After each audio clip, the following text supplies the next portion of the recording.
Okay, Michael D has a question for you guys. He says, my employer is offering a healthcare HSA for the first time. Is there anything I should keep an eye out for? And should he do it? Like, what do you think? Well, yes, there are things that you should keep an eye out for. And should you do it? Well, I'm going to say that it depends, but most likely you should. Because HSAs are pretty awesome. And let me tell you why. A HSA, a health savings account, is a type of account that exists for folks to save for medical expenses if they are covered under a high deductible health insurance plan. So when it comes to open enrollment, you're looking at your options. If you want to review your current plan that you're under, you want to make sure that it says HSA eligible, high deductible plan. If that's the case, what you're allowed to do is you can put money into your health savings account and you get a tax deduction for doing that. So right off the bat, it's a beautiful thing. Well, then if you so choose and you have medical expenses come up, you can use those dollars to pay for current year medical expenses. So you're paying for medical expenses with pre-tax dollars. Pretty neat. If, however, you want to fall into the 4% of Americans that actually turn this into a triple tax advantage savings vehicle, you can put money in your HSA. You can then invest those dollars and let them grow tax deferred. And then in the future, if you want to use them for future medical bills, or if you want to reimburse yourself for medical bills that have happened in the past and you've tracked receipts, you can then reimburse yourself completely tax-free. So money goes in and you get a tax deduction, it grows tax deferred, and when you pull it out, it's tax-free. It is an amazing, amazing, amazing, amazing savings vehicle. So if you have one available to you, it may make sense to take advantage of it. But does that mean that you always select the option to do that? Well, Michael D., here's what I would share with you. Homework, despite how we felt as K through 12 students, homework is actually very rewarding. And here's what I mean by this. Well, I want you to know, I get it. But when we ask you to do a net worth statement, it is amazing when you start tracking what you own versus what you owe. You're going to notice when you do this over a few years, magical things will start happening because you're keeping inventory. It's the same thing when we talk about the Know Your Number course. When you know, are you ahead of the curve, behind the curve, or right where you're supposed to be?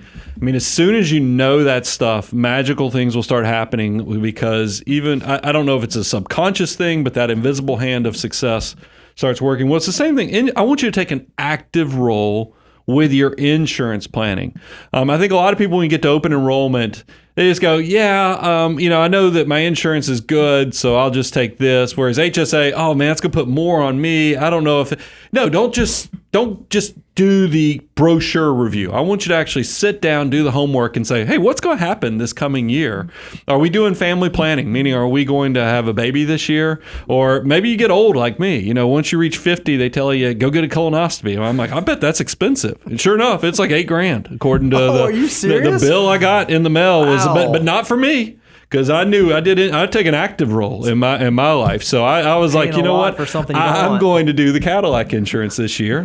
So I'll tell y'all, this year is the first year in a long time that I haven't done the HSA option here at the office. Because you did It's your 'cause homework. Me and a few other people in the house I knew had some big medical expenses coming up.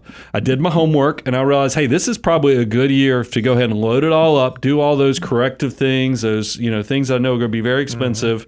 And then I'll tell you what, when we do our open enrollment in November, going back to the HSA, because I came and I loaded it up in the year that I needed it. So do the homework, guys. It's that easy. Michael D, is that I love HSAs. I'm at that point where I don't even reimburse myself. I'm keeping up with all the expenses for years, and I'm watching that money just grow upon itself. So when you see the market's up 20%, my HSA is up like 20% because I'm buying index funds within that HSA, and that's exciting stuff. But you also still have to triage and take an active role in your life and say, is that the best decision? You see that thing attack me again?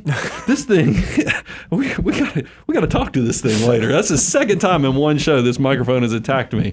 But make sure that you know what your expenses are for the next 12 months and plan accordingly. The other thing to watch out for, Michael, that I would encourage you, recognize there are some rules based on employer benefits you have access to. So like if you're participating in a flexible spending account through your employer sponsored plan, you can't do a flexible spending account and a health savings account. So you can't double dip and do both. Now there are Certain exceptions, like if you're doing a dependent care flexible spending account, then a special rule applies. But you just want to understand the suite of benefits that are available to you. And you want to choose the ones each year, do the homework, like Brian said, that make the most sense for the year you have coming up.